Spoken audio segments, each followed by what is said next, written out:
Hello friends, welcome to JNC. Friends, इस video में हम एटॉमिक स्ट्रक्चर के कुछ क्वेश्चन करेंगे, है ना। तो मैं बिना टाइम वेस्ट किए क्वेश्चन स्टार्ट करता हूं। तो जो फर्स्ट क्वेश्चन हमारे पास है उसमें में बोला गया है the de Broglie wavelength lambda associated with the photo electron varies with the frequency v, है ना, या इसको न्यू बोलते हैं। Varies with frequency nu of the incident radiation as. तो हमें वेवलेंथ, है ना, de Broglie wavelength of a photo electron और फ्रीक्वेंसी न्यू, है ना, और थ्रेशोल्ड फ्रीक्वेंसी न्यू नॉट में रिलेशन बताना है बेसिकली। तो हमारे पास चार ऑप्शन है। Lambda is inversely proportional to nu minus nu naught power 1/4। Lambda is inversely proportional to nu minus nu naught power 3/2। Lambda is inversely proportional to nu minus nu naught and lambda is inversely proportional to nu minus nu naught power 1/2। तो इसके बारे में हमें बताना है। तो friends, जो photo electron होता है ना, जो फोटो इलेक्ट्रॉन होता है उसकी हमें फ्रीक्वेंसी गिवन है और थ्रेशोल्ड फ्रीक्वेंसी गिवन है। तो हम काइनेटिक एनर्जी बता सकते हैं, है ना। हमें डी ब्रॉगली वेवलेंथ में जाना है बेसिकली, हमें डी ब्रॉगली वेवलेंथ में जाना है। तो हमें क्या चाहिए, हमें मोमेंटम चाहिए, है ना, हमें मोमेंटम चाहिए। तो मोमेंटम की हम कैसे निकाल सकते हैं, हम काइनेटिक एनर्जी से निकाल सकते हैं। और काइनेटिक एनर्जी हमारे पास फॉर्मूला नोन है। तो काइनेटिक एनर्जी क्या होती है फोटो इलेक्ट्रॉन की, वो होती है H new minus H new not, है ना, H new minus H new not.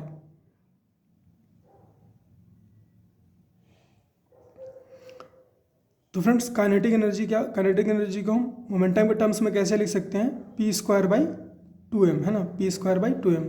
कैसे लिखते हैं इसको, काइनेटिक एनर्जी होती है ½ mv², है ना। इसको हम ऊपर नीचे m से मल्टीप्लाई करेंगे तो ऊपर क्या हो जाएगा m² v² और नीचे क्या हो जाएगा m।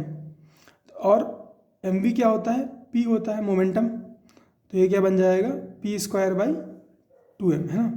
तो वहाँ से काइनेटिक एनर्जी को p²/2m लिखा है। तो p²/2m किसके बराबर हो गया, H new minus H new not, है ना। तो p क्या हो जाएगा, ये 2m इधर चला आएगा, 2m इसके साथ मल्टीप्लाई हो जाएगा और ये स्क्वायर से स्क्वायर रूट बन जाएगा। तो p आ जाएगा √2m h new minus nu not, है ना, 2m h new minus nu not. और डी ब्रॉगली वेवलेंथ क्या होती है, लैम्डा h/p।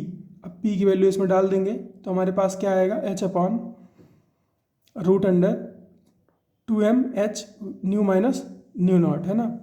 तो हमें केवल न्यू नॉट की बात करनी है, तो बाकी सबको प्रोपोर्शनलिटी में गायब कर देंगे। तो लैम्डा इज प्रोपोर्शनल टू क्या आ जाएगा, 1/न्यू minus nu naught to power 1/2, है ना। ये हमारे पास डी ब्रॉगली वेवलेंथ आ जाएगी एसोसिएटेड विद फोटो इलेक्ट्रॉन। तो हमारे पास ये डी ऑप्शन हो जाएगा। तो विच सेकंड जो हमारे पास क्वेश्चन है उसमें हमें बोला गया है which is true regarding interpretation of atomic orbitals. अब ऐसे क्वेश्चन फ्रेंड्स बहुत इंटरेस्टिंग होते हैं, है ना, बहुत सारे कॉन्सेप्ट देखे जाते हैं। इंटरप्रिटेशन ऑफ एटॉमिक ऑर्बिटल्स की बात हो रही है ना, यहाँ पर ऑर्बिट और ऑर्बिटल्स में, है ना, कंफ्यूज मत होना, क्योंकि इसकी वजह से कई स्टेटमेंट गलत हो जाते हैं। तो ऑर्बिटल्स की बात हो रही है, एटॉमिक ऑर्बिटल्स, इंटरप्रिटेशन बाकी तो कुछ ज़्यादा समझना नहीं है।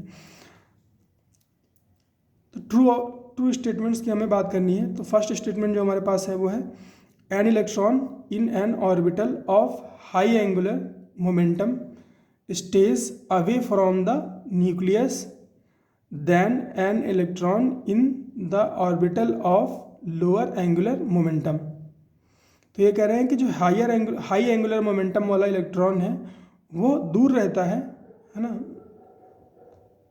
An electron in an orbital of high angular momentum stays away from the nucleus than an electron in the orbital of lower angular momentum।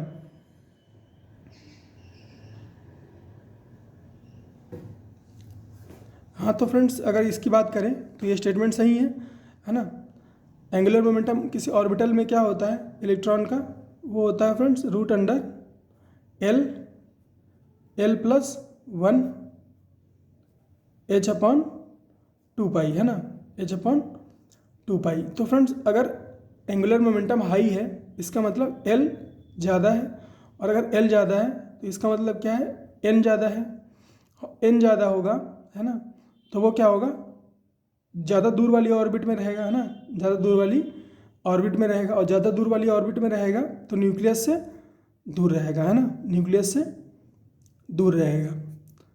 तो फ्रेंड्स पहला स्टेटमेंट क्या हो जाएगा, सही हो जाएगा। सेकंड स्टेटमेंट की बात करें तो क्या बोल रहा है, for a given value of principal quantum number, है ना, प्रिंसिपल क्वांटम नंबर मीन्स ये जो स्मॉल एन होता है, the size of orbit is inversely proportional to azimuthal quantum number, है ना, inversely proportional to azimuthal quantum number. नहीं friends ये तो गलत बात है ना, ये तो गलत बात है, ऐसा कोई रिलेशन नहीं होता है। थर्ड ऑप्शन हमारे पास क्या है, according to wave mechanics the ground state angular momentum is equal to h upon 2 pi, है ना।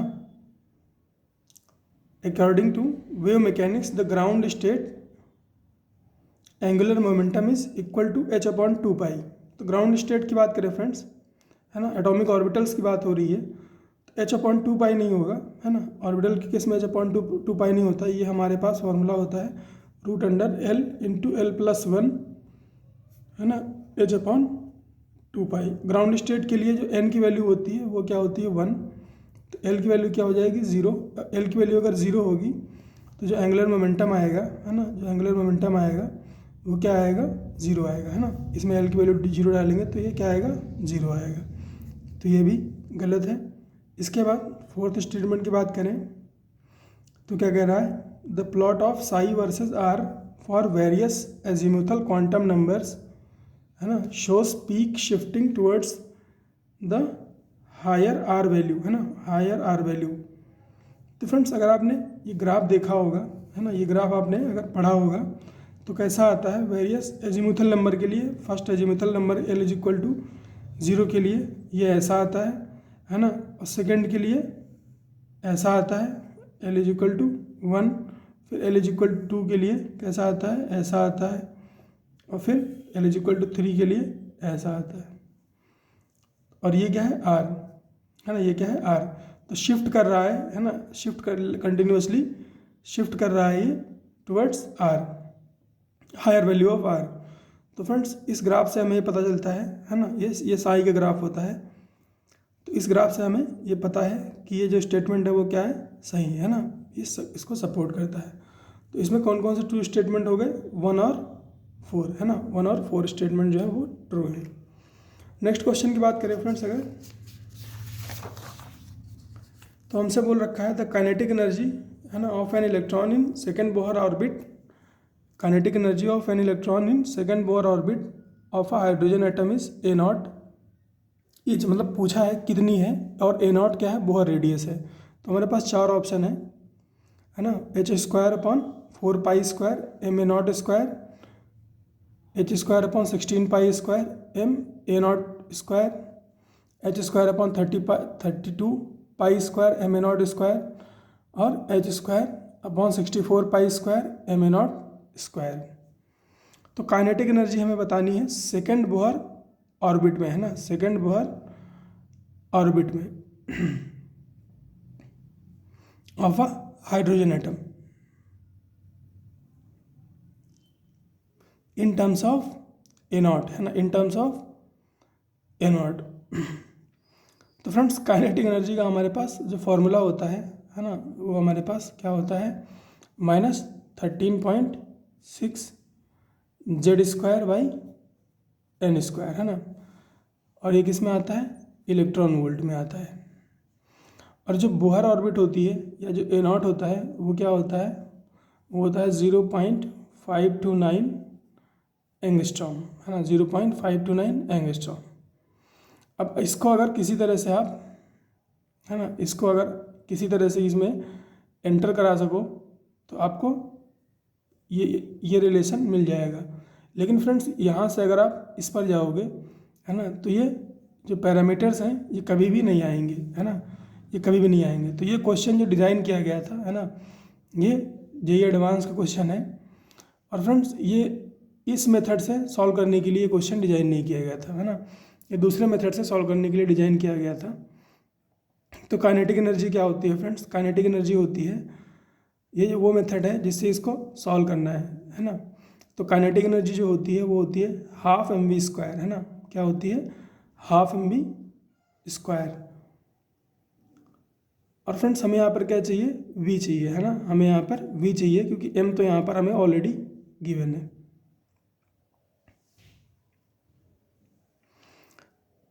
तो फ्रेंड्स हमारे पास दूसरा हमारे पास क्या फॉर्मूला है? वो है फ्रेंड्स कि जो एंगुलर मोमेंटम होता है ना, जो एंगुलर मोमेंटम होता है वो क्या होता है? NH/2π, है ना, NH/2π होता है, इंटीजर मल्टीपल ऑफ h/2π होता है। और एंगुलर मोमेंटम का हमारे पास क्या फॉर्मूला होता है? mvr, है ना, एंगुलर मोमेंटम का हमारे पास दूसरा फॉर्मूला होता है mvr। तो mvr किसके बराबर हो गया? NH/2π, है ना। ये सारे क्या है? ये एंगुलर मोमेंटम है ना, ये क्या है? एंगुलर मोमेंटम है। तो यहाँ से अगर हम v निकालें तो क्या आएगा? NH/2πmr, NH/2πmr। और इस v को उठा करके इस काइनेटिक एनर्जी के फॉर्मूला में रखें तो हमारे पास क्या आएगा?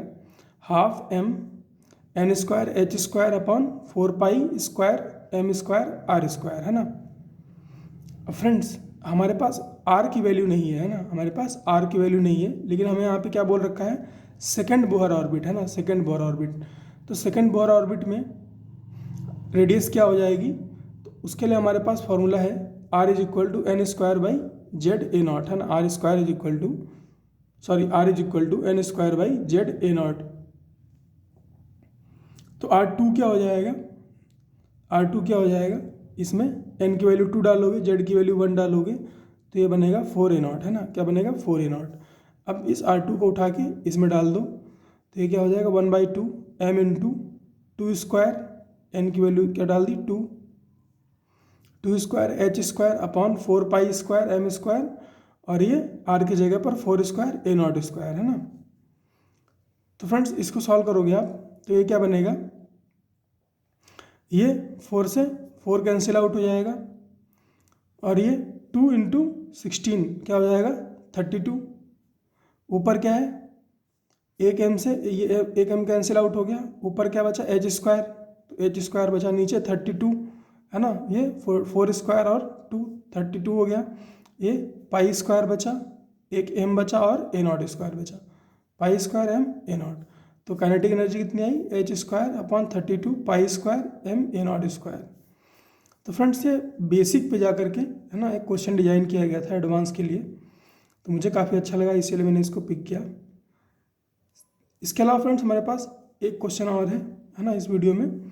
तो वो हमसे बोला गया है इसमें, if the nitrogen atom had, है ना, if the nitrogen atom had electronic configuration 1s7, it would have energy lower than that of the normal ground state configuration 1s2, 2s2, 2p3, है ना, because the electrons would be closer to nucleus, yet 1s7 is not observed because it violates, है ना।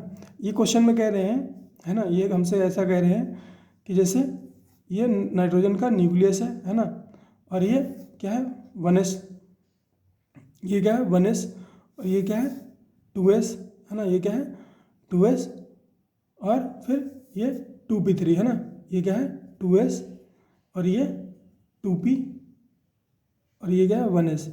तो ये कह रहे हैं कि अगर सारे के सारे जो सातों इलेक्ट्रॉन हैं वो 1s में होते, है ना, अगर वो 1s में होते, है ना, तो इनकी एनर्जी लोअर होती, है ना।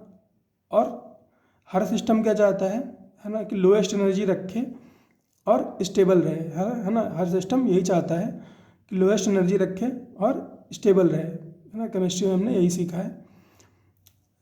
लेकिन फिर भी क्या होता है कि कुछ इलेक्ट्रॉन 1s में है, कुछ 2s में है और कुछ 2p में है है ना। तो ऐसा क्यों है ना, ऐसा क्यों है, यही इस क्वेश्चन में हमसे पूछा गया है। तो अगर ये 1s में रहता, 1s 7 होता है ना, तो ये किस रूल को वायलेट कर रहा होता है ना, किस रूल को वायलेट कर रहा होता, ऐसा हमसे इस क्वेश्चन में पूछा गया है। तो फ्रेंड्स फर्स्ट केस में हमसे फर्स्ट ऑप्शन दे रखा है वो है हाइजेनबर्ग अनसर्टेनिटी प्रिंसिपल, है ना, हाइजेनबर्ग अनसर्टेनिटी प्रिंसिपल। तो फ्रेंड्स हाइजेनबर्ग का तो इससे कोई लेना देना नहीं है ना, हाइजेनबर्ग का इससे कोई लेना देना नहीं है। हाइजेनबर्ग क्या कहते हैं, पोजीशन और वेलोसिटी एक साथ नहीं बता सकते, है ना, पोजीशन और वेलोसिटी एक साथ नहीं बता सकते, है ना। Delta x into delta p, यानी कि delta x into delta p is equal to h/4 है ना, h/4। ये हाइजेनबर्ग का प्रिंसिपल था, और इसके पीछे जो कहानी है वो ये है कि तुम पोजीशन और वेलोसिटी एक साथ नहीं बता सकते किसी भी इलेक्ट्रॉन की, है ना। तो हाइजेनबर्ग का तो प्रिंसिपल यहाँ पर काम नहीं आएगा। सेकंड है हुन्स रूल, है ना, सेकंड क्या है, हुन्स रूल या हंस रूल। तो फ्रेंड्स ये क्या बताता है, ये बताता है, ये जो हंस रूल है ये बताता है कि पेयरिंग, है ना, जैसे यहाँ पर पी ऑर्बिटल की बात करें तो यहाँ पर पेयरिंग कब होगी, जब सब में एक एक इलेक्ट्रॉन भर जाए, है ना, जब सब में एक एक इलेक्ट्रॉन भर जाए तभी इसमें दूसरा इलेक्ट्रॉन आएगा। ऐसा नहीं होगा कि यहाँ पर एक इलेक्ट्रॉन भरा है फिर दूसरा इसी में आके बैठ जाए, ऐसा नहीं होगा। तो ये हंस रूल बताता है ना, ये हंस रूल बताता है। तो हंस रूल भी यहाँ पर वायलेट नहीं हो रहा है ना, हंस रूल यहाँ पर वायलेट नहीं हो रहा। हंस रूल का यहाँ पर फिलहाल कोई लेना देना ही नहीं है 1s7 के केस में, है ना। तो ये वाला भी नहीं हो रहा है। थर्ड है पाउलीज एक्सक्लूजन प्रिंसिपल, है ना, पाउलीज एक्सक्लूजन प्रिंसिपल। तो ये क्या कहता है, ये कहता है कि एक ऑर्बिट में, है ना, एक ऑर्बिटल में केवल 2 ही इलेक्ट्रॉन भरे जा सकते हैं क्योंकि 2 ही स्पिन पॉसिबल है ना, 2 ही इलेक्ट्रॉन भरे जा सकते हैं क्योंकि 2 ही स्पिन पॉसिबल है। तो फ्रेंड्स ये रूल जो है यहाँ पर, है ना, ये रूल जो है वायलेट हो जाएगा अगर ये 1s7 की सिचुएशन हो जाए, है ना, 1s7 की कॉन्फ़िगरेशन, इलेक्ट्रॉनिक कॉन्फ़िगरेशन हो जाए, है ना, तब ये रूल जो है वायलेट हो जाएगा, है ना। क्योंकि ये क्या कह रहे हैं कि एक ऑर्बिटल में कितने इलेक्ट्रॉन आएंगे, सिर्फ 2 इलेक्ट्रॉन आ सकते हैं। तो पाउलीज एक्सक्लूजन प्रिंसिपल जो है वायलेट हो रहा है 1s7 की केस में। थर्ड क्या है, bore postulate of stationery orbit. तो इसका तो फ्रेंड्स कोई दूर दूर तक लेना देना ही नहीं है ना। तो ये फ्रेंड्स कुछ क्वेश्चन थे केमिस्ट्री के, है ना, एटॉमिक स्ट्रक्चर से। अभी और भी क्वेश्चन है ना, नेक्स्ट वीडियो में वो मैं सॉल्व कराऊंगा। तब तक फ्रेंड्स पढ़ते रहिए।